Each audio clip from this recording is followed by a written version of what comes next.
आपका अपनी virtual class में स्वागत करती हूँ। बच्चों देखो, पिछले जो चैप्टर्स थे उसमें हमने पहले दिन पढ़ा भोजन पकाने का उद्देश्य क्या है, और दूसरा जो वीडियो था उसमें किन किन विधियों का प्रयोग भोजन पकाने के लिए किया जाता है।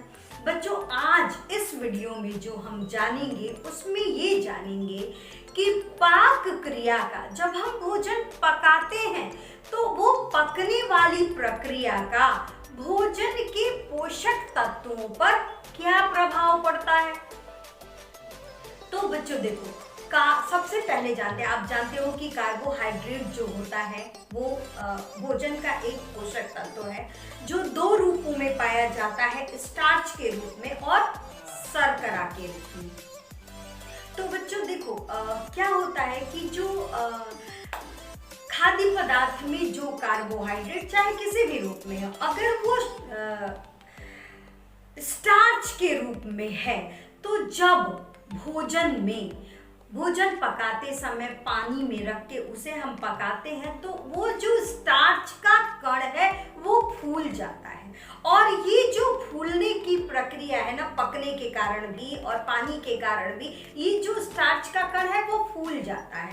तो ये जो फूलने वाली प्रक्रिया है वो श्लेषीकरण कहलाती है। ठीक है बच्चों, तो ये जो होता है ये स्टार्च पे पकने की प्रक्रिया का ये प्रभाव होता है कि वो फूल जाता है। ठीक है। अच्छा, अब रही बात शर्करा। जैसे आप चीनी को गर्म करते हो ना, तो पहले तो क्या होता है कि चीनी गाढ़ी होती है, फिर भी आप आंच पे रखे हुए हो तो क्या होता है वो ब्राउन कलर का, भूरे रंग का कन्वर्ट होने लगता है, और इस प्रक्रिया को कैरामलाइजेशन कहते हैं, है ना। वो ब्राउन कलर आजकल तो आप देख रहे हो ना, केक वगैरह में भी और बहुत जगहों पे इसको प्रयोग में ला रहे हैं। तो ये जो ब्राउन होने की प्रक्रिया है ना वो कैरामलाइजेशन कहलाती है, और वो शर्करा के साथ होता है।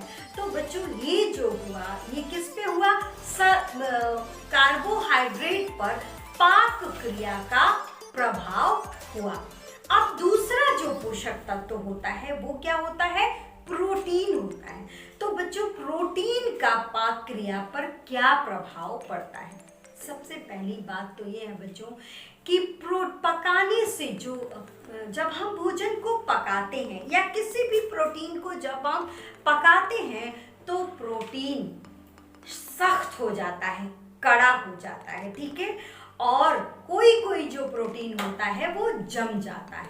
ठीक है, और जब हम किसी भी खाद्य पदार्थ को जो प्रोटीन युक्त है उसको अत्यधिक तापमान पर पकाते हैं तो प्रोटीन की पौष्टिकता भी प्रभावित होती है। ठीक है बच्चों, अब देखो कुछ जैसे ग्लूकोज है, लैक्टोज जैसे जो ये सब ग्लूकोज और लैक्टोज क्या है, ये शर्करा है, कार्बोहाइड्रेट में शर्करा है। ठीक है, तो इनके साथ जब लॉप्सिन नाम का अमीनो एसिड मिलता है तो जो सम्मिश्रण बनता है वो जो सम्मिश्रण है उसको प्रोटीन पचाने वाले एंजाइमों, जो हमारे शरीर में प्रोटीन पचाने वाले एंजाइम है ना, उसे विभाजित नहीं कर पाते हैं, जिसके कारण उस पर्टिकुलर अमीनो एसिड का हमारे शरीर में प्रयोग नहीं हो पाता है।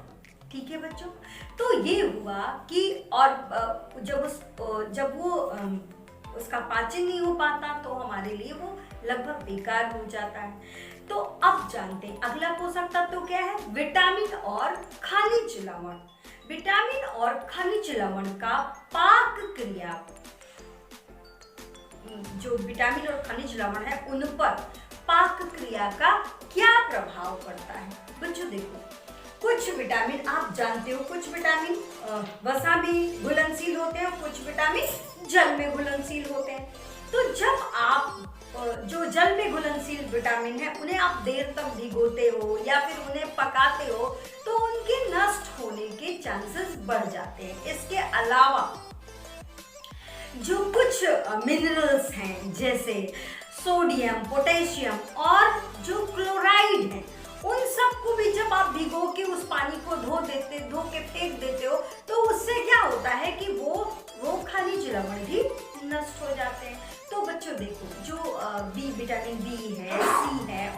जो खनिज लवण है वो भोजन में अगर आप अत्यधिक मात्रा में पानी का इस्तेमाल करते हो या फिर उन्हें भी बहुत देर तक भिगोने के बाद भिगोते हो और भिगोने के बाद वो भीगे हुए पानी को फेंक देते हो तो ये सारे विटामिन नष्ट होकर बाहर चले जाते हैं।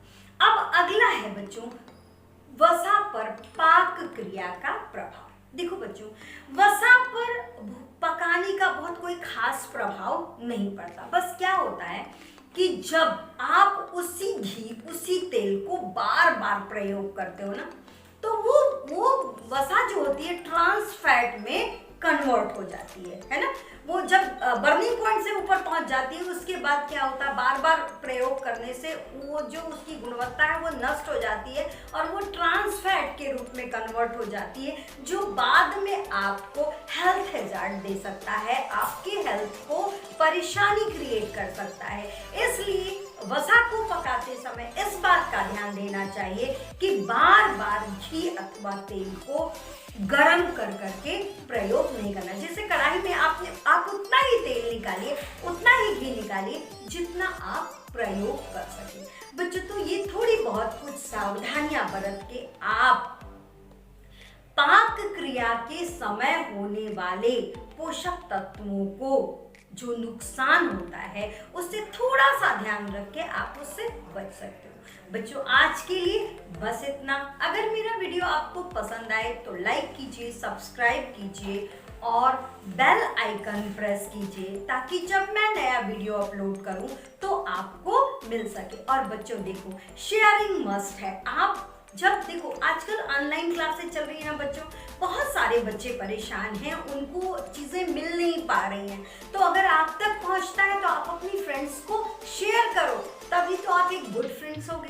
तो वीडियो को शेयर करना न भूलें। थैंक यू बच्चों।